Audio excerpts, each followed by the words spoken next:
Hello friends, எல்லோரும் நல்லா இருக்கீங்களா? நான் இன்றைக்கி கேரளா ஸ்டைல் ஏத்தைக்காய் சிப்ஸ் தான் செய்ய போகிறேன். 3 கிலோ ஏத்தைக்காய் 100 ரூபான்னு வாங்கினேன். வண்டியிலெல்லாம் காய்கறி விற்றுட்ருப்பாங்கள்ல, அவங்க தான் 3 கிலோ ஏத்தைக்காய் 100 ரூபான்னு விற்றுட்ருந்தாங்க. நல்ல சான்ஸுன்னு சொல்லி நானும் வாங்கிட்டேன். அப்புறமா சிப்ஸு செய்ய ஆரம்பிச்சிட்டேன். ஏத்தைக்காய் சிப்ஸு செய்கிறதுக்கு முதல்ல இந்த ஏத்தைக்காயில் உள்ள தொலியெல்லாம் எடுத்துடணும். தொலியில் பிச்சாத்தியை வச்சு நைஸாக ஒரு கோடு வரைக்கணும்.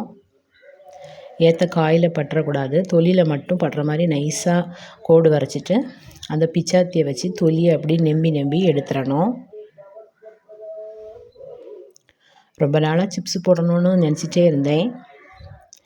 அப்போது ஏத்தைக்காய் ரேட்டு 70 ரூபா 80 ரூபா அப்படி இருந்துச்சு. ஜாஸ்தியாக இருக்குது, கொஞ்சம் குறையும் போது வாங்கிக்கலாம் அப்படின்ட்டு விட்டுட்டேன். இன்றைக்கி குறைவாக கிடச்சிது, விலை குறைவாக கிடச்சதுனால வாங்கிட்டேன். தொலி அடக்கிறது மட்டும்தான் கொஞ்சம் கஷ்டமான வேலை. அதை அடர்த்து எடுத்துட்டோம்னா ஈஸியாக சிப்ஸு போட்டுடலாம். கொஞ்சம் பொறுமையாக உட்காந்து தொலி அடர்த்து எடுக்கணும்.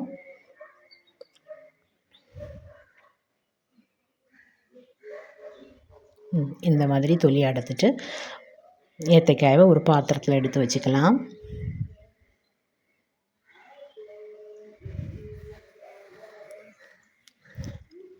முன்னாடியெல்லாம் நான் ஏத்தைக்காய் சிப்ஸு போடுறதுக்கு பிச்சாத்தி வச்சு அரிஞ்சிட்டே இருப்பேன்.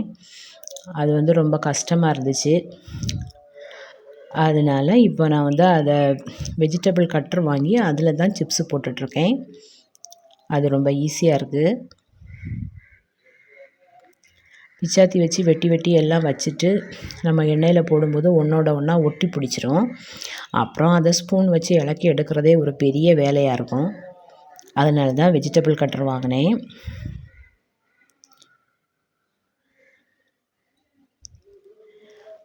எல்லா ஏத்தைக்காய் உள்ளதையும் தொலி அடர்த்து எடுத்தாச்சு. இனி சிப்ஸு பொரிக்க வேண்டியதுதான். அடுப்பை பற்ற வச்சுக்கலாம். ஒரு பாத்திரத்தை வச்சுக்கலாம்.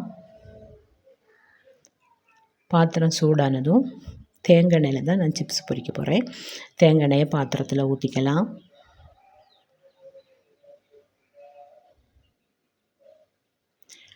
எண்ணெய் நல்லா சூடாகட்டும். அதுக்குள்ளே நம்ம கொஞ்சம் உப்பு தண்ணி ரெடி பண்ணி வச்சுக்கலாம்.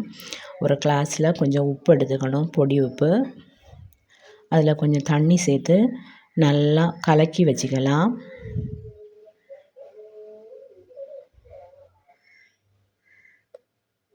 எண்ணெய் சூடாயாச்சு. இந்த வெஜிடபிள் கட்டரில் தான் நான் இப்போ சிப்ஸு போடுறது. இந்த மாதிரி சூடான எண்ணெயில் நம்ம அரிஞ்சு போட்டோம்னு சொன்னால் அது ஒன்றோட ஒன்றா ஒட்டி பிடிக்காது. அதனால நமக்கு சிப்ஸு போடுற வேலை ரொம்ப ஈஸியாக இருக்கும். கடையிலலாம் வாங்குகிற சிப்ஸை விட நம்ம வீட்டிலே சிப்ஸு பண்ணி குழந்தைங்களுக்கு கொடுத்தா தான் நல்லது. அவங்க கடையில் அவங்க என்ன எண்ணெய் யூஸ் பண்ணுவாங்கன்னு தெரியாது. ரொம்ப நாளான கெட்டுப்போன எண்ணெயில் கூட அவங்க சிப்ஸு போடுறதுக்கு சான்ஸ் இருக்குது. அதனால தான் நான் வீட்டிலே சிப்ஸ் பண்ணி குழந்தைங்களுக்கு கொடுப்பேன். உப்பு தண்ணி சேர்த்துக்கலாம் கொஞ்சமாக. நான் முதல்ல 2 ஸ்பூன் உப்பு தண்ணி சேர்த்துருக்கேன். உப்பு தண்ணி சேர்த்த உடனே எண்ணெய் இந்த மாதிரி நுரையாக வரும். நம்ம அப்போ கொஞ்சம் கிண்டி கொடுக்கணும். இந்த நுரையாக வர்றது எப்போ நிற்கிதோ அப்போ சிப்ஸு நல்லா வெந்துடுச்சு அப்படின்னு அர்த்தம். அந்த நேரத்தில் நம்ம இதை எடுத்து மாற்றி வச்சுக்கலாம். அந்த உப்பு தண்ணி எல்லா சிப்ஸ்லேயும் படுற மாதிரி கொஞ்சம் கிண்டி கொடுக்கணும். நுரையாக வந்ததெல்லாம் மாறிடுச்சு. இப்போ அந்த ஏத்தைக்காவில் ஒரு சின்ன ப்ரௌன் கலர் மாதிரி வர ஆரம்பிச்சிடுச்சு. இந்த ஸ்டேஜில் நம்ம எடுத்துடலாம்.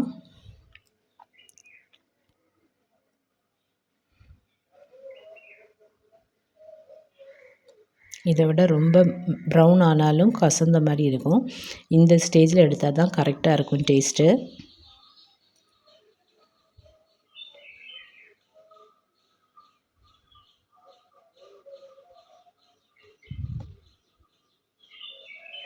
சூப்பராக வந்துடுச்சு நம்ம சிப்ஸு. ஒன்று எடுத்து சாப்பிட்டு பார்த்தேன். நல்லா மொறுமொறுன்னு சூப்பராக இருந்துச்சு. இப்போ அடுத்த ஏத்தைக்காயை எண்ணெயில் அரிஞ்சு போடுறேன். நம்ம வந்து எண்ணெயில் அரிஞ்சு போடும்போது வந்து தீயை குறைச்சி வச்சுக்கணும். அந்த காயை அரிஞ்சு முடித்ததுக்கு அப்புறமா தீயை கூட்டி வச்சுக்கலாம். இல்லைன்னா எண்ணெய் வந்து கையில் தெறிக்கும். நான் வந்து ஒவ்வொரு ஏத்தைக்காயாக தான் எண்ணெயில் சீவி போட்டு பொரித்து எடுத்தேன். ரொம்ப நம்ம போட்டோன்னு சொன்னால், எண்ணெயில் போட்டோன்னு சொன்னால் எல்லாமே நல்லா ஒரே மாதிரி வெந்து கிடைக்காது. அதனால் கொஞ்சம் கொஞ்சமாக போட்டு எடுத்தால் தான் வேக வச்சு எடுத்தால் தான் நல்லது.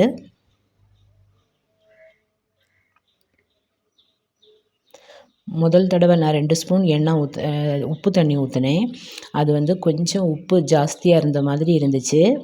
அதனால் 2வது தடவை பொரிக்கும்போது 1 ஸ்பூன் உப்பு தண்ணி தான் ஊற்றணும். ஒரு ஸ்பூன் தான் ஊற்றினேன். நம்ம தேவைக்கு உப்பு எவ்வளவு இருக்குது, எவ்வளவு போதுமா, என்ன ஏது அப்படின்னு பார்த்துட்டு நம்ம அதுக்கு பிறகு உப்பு தண்ணியை கொஞ்சம் குறைச்சி சேர்த்துக்கலாம்.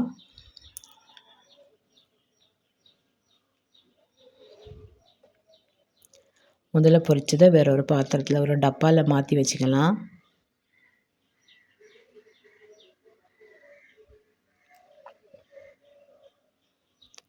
அதுக்கப்புறமா அந்த பாத்திரத்தில் அடுத்தது பொரிஞ்ச சிப்ஸை எடுத்துக்கலாம்.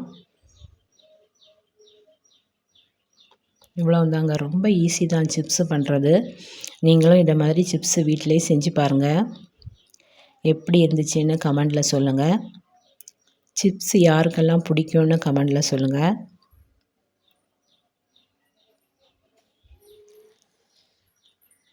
சிப்ஸ் ஒரு பக்கம் வெந்துக்கிட்டே இருந்துச்சு. நான் சூடாக ஒரு பக்கம் உட்காந்து சாப்பிட்டுட்டே இருந்தேன். இதுதான் கடைசி சட்டி. வறுத்தெடு முடிச்சாச்சு.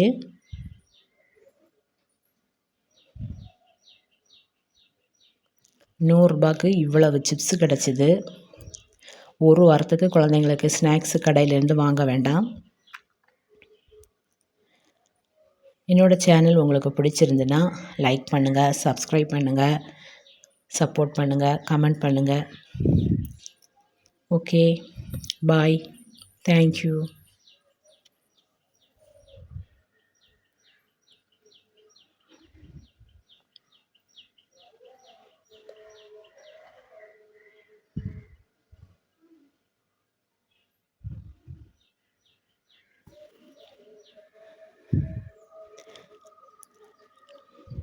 சிப்ஸ் எல்லாம் பொரிச்சப்புறம் 1/2 லிட்டர் எண்ணெயில் இவ்வளவு எண்ணெய் பாக்கி வந்திருக்கு.